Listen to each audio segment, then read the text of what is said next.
listen, what's going on to you, Scorpios? Some of my videos come out messed up.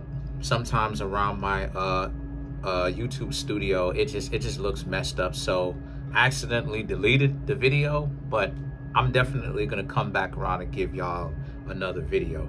All is fair. So for you, Scorpios, you have Blood Moon, Forever Yours, and you have the Fire Dragon. So to kind of piggyback off of like Huge Inheritance coming, right? This may be a little bit different because I actually drew different cards, but the point that I'm trying to make here with this is that, like I said before, on Huge Inheritance coming, some interactions have to essentially close out for new ones to begin. You're gonna have to learn to stop hanging out with you're gonna have to learn to not really take very seriously people that want to waste your time. You Scorpios are too valuable to allow someone to get you upset, especially when they're wasting your time. This is what happens when you are just becoming much more important. This is what happens when you're moving up in the world. And the best part about it is you're not trying to climb the socio-economic ladder, blah, blah, blah, to gain popularity. You're doing it because it's a necessity. And this is what happens when a lot of people see you climbing up that socio-economic ladder. They want to be around you, but of course you can't be around them. So the Fire Dragon represents you have to essentially let go of some of those connections that you have with somebody, because some people are not really going to be around you for the right reasons. You know, one of the greatest things that you Scorpios can have around you is someone that legitimately cares about you, because you Scorpios will ask yourselves, if somebody cares about you, right? A lot of you probably been through a lot of heartbreak, a lot of, you know, being betrayed by other people, right? Every time they get an opportunity to disrespect you and to betray you, they'll take that opportunity. One of the things that you Scorpios need the most of is a person to actually show you that they're trustworthy. And see, the thing is that then you have beyond the veil and light in the darkness. You are your own light in your own darkness. You are the light and the darkness at the same time. So you have to learn to integrate both the good. In other words, use the difficulties that you've experienced when it comes to matters of the heart and love.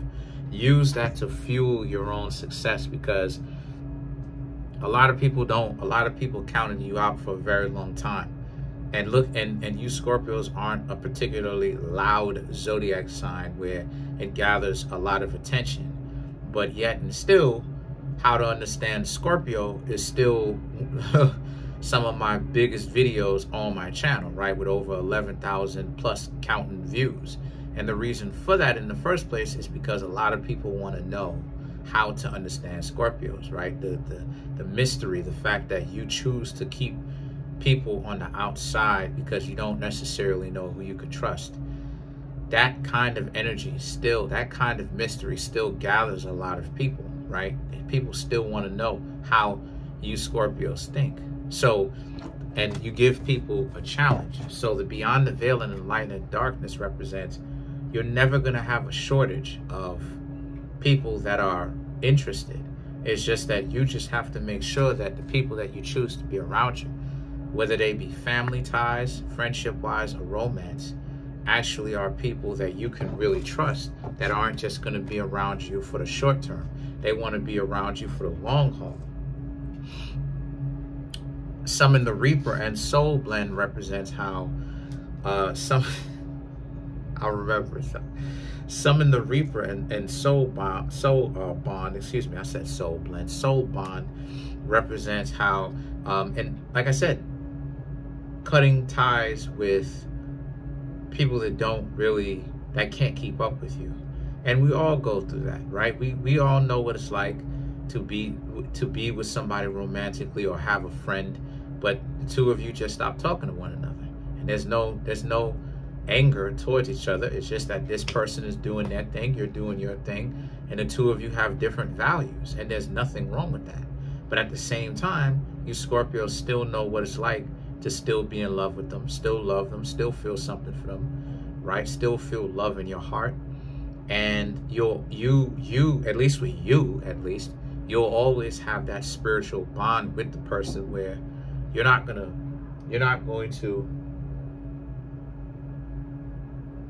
to stop loving them just because the two of you aren't together. But it's just a matter of circumstances made it so that the two of you can't travel alongside one another on the same page that you used to, or you couldn't. And then you have the lifeblood, right? And then hanging around people that, you know, specifically romantic interest, that all they want to do is hang around you for money. And especially, even worse than that, hanging around people that you're not necessarily quite sure, is one of the worst things in the world.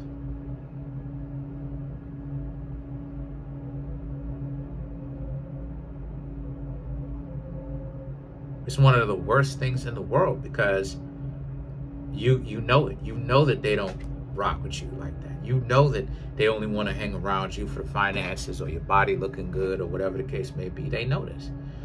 So the beyond words and the truth, right, represents is how you able to actually start inheriting some of that value that I was talking about in the other tarot reading that I did today, that I deleted. It just came out messed up, but I deleted was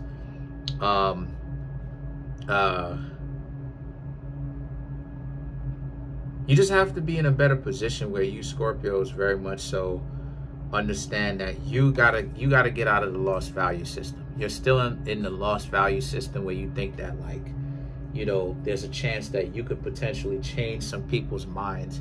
And what I'm here to tell you is that's not necessarily really going to work. You're not going to change anybody's minds unless they legitimately want their mind to change. You're not going to change their mind. And that it's up to you to actually, you know, change course, right? Because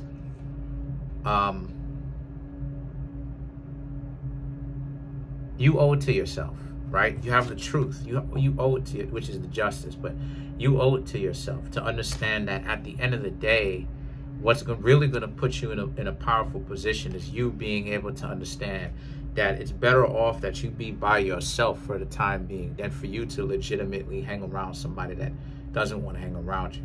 They only use you as finances or your body. Because again, a lot of you Scorpios be looking good. A couple of the people that I dated were Scorpios, right? Or they had a Venus in Scorpio, right? Finger licking good. But I wish I had another Scorpio. But the point is, right? And of course their personality and everything. I liked her. But anyway, the point is with that, right, is that I love me a Scorpio. I'm telling you, I love a Scorpio. But anyway, the point is that you can't have that around. You can't have good things around people who are going to be a blight, because all they're going to do is close doors for you instead of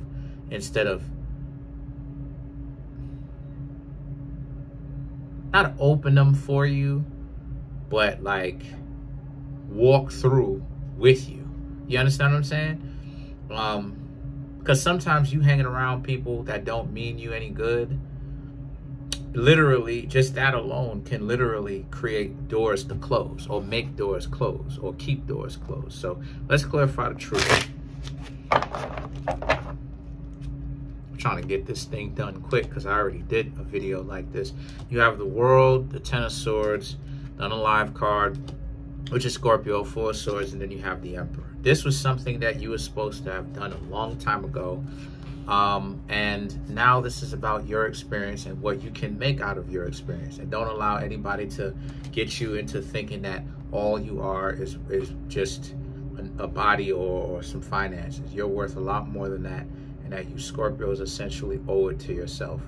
The Four of Swords and the Emperor right here represents how, regardless of however it is that they make it seem like, trust has to be built over a long period of time. And them coming in talking about how, you know, they may love you or like you and all of this, especially when they don't even really know you like that, you can't really take them very seriously. And anybody in your life that's coming in, right, you're gonna have to essentially, you know, see if See how long the two of you can last with one another, and see if the two of you have similar value systems. So that's it. Peace.